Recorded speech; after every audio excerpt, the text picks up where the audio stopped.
विधान परिषदेचे विरोधी पक्षनेते अंबादास दानवे यांचे 5 दिवसांसाठी निलंबन करण्यात आले आहे। राज्य विधिमंडळाचे पावसाळी अधिवेशन मुंबईमध्ये विधान भवन येथे सुरू आहे। या अधिवेशनामध्ये 1 जुलै रोजी विधान परिषदेमध्ये विरोधी पक्षनेते अंबादास दानवे व आमदार प्रसाद लाड यांच्यामध्ये वाद झाला आणि त्यावेळी विरोधी पक्षनेते अंबादास दानवे यांच्याकडून आमदार प्रसाद लाड यांच्यासाठी अपशब्द वापरण्यात आले होते। यानंतर सत्ताधाऱ्यांकडून अंबादास दानवे यांच्या राजीनाम्याची मागणी सुरू झाली। काल अंबादास दानवे यांचे 5 दिवसांसाठी निलंबन करण्यात आले आहे।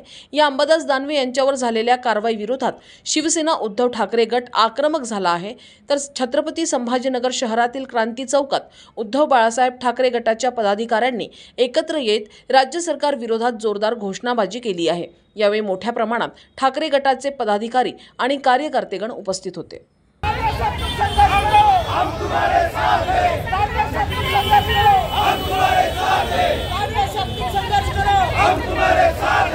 अंबादास दानवे साहब, तुम संघर्ष करो, हम तुम्हारे साथ हैं।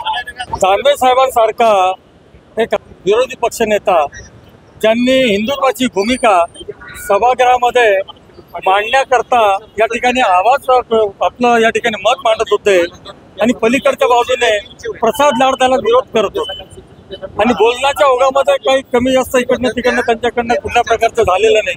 दोघांकडनं प्रतिक्रिया रिॲक्शन या उमटलेल्या आहेत, परंतु हेतू पुरस्कार विरोधी पक्षाचा या ठिकाणी मुस्कटदाबी करण्याचा प्रयत्न दानवे साहेबांसारख्या एका चांगल्या वक्तृत्व असलेल्या अभ्यासू विरोधी पक्ष नेत्याला या ठिकाणी कुठेतरी थांबवायचं।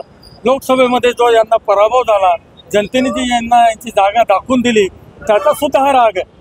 कुठेतरी दानवे साहेबांना आता थांबवायचं, भविष्यामध्ये मनमानी कारभार करून घ्यायचा, विधान परिषदेमध्ये त्यांच्या मनासारखे विधेयक पास करून घ्यायचे, म्हणजे विरोधी पक्षच नाही म्हणून विरोधी पक्षच नसावा ही यांची भूमिका। राहुलजी गांधी आमचे नेते त्या ठिकाणी संसदेमध्ये विषय मांडतात हिंदुत्वाचा। ही हिंदुत्व भारतीय जनता पार्टीची मालकी नाही। खऱ्या अर्थाने बाळासाहेब ठाकरे साहेबांनी या ठिकाणी या देशाला जगाला हिंदुत्व का असते शिकून दिलं। तोच मार्ग शिवसेना उद्धव बाळासाहेब ठाकरे गटाने या ठिकाणी पुढे नेत असताना ज्यांना आता भीती वाटायला लागली। लोकसभेमध्ये लोकांनी धडा शिकवला, विधानसभा डोळ्यासमोर आहे।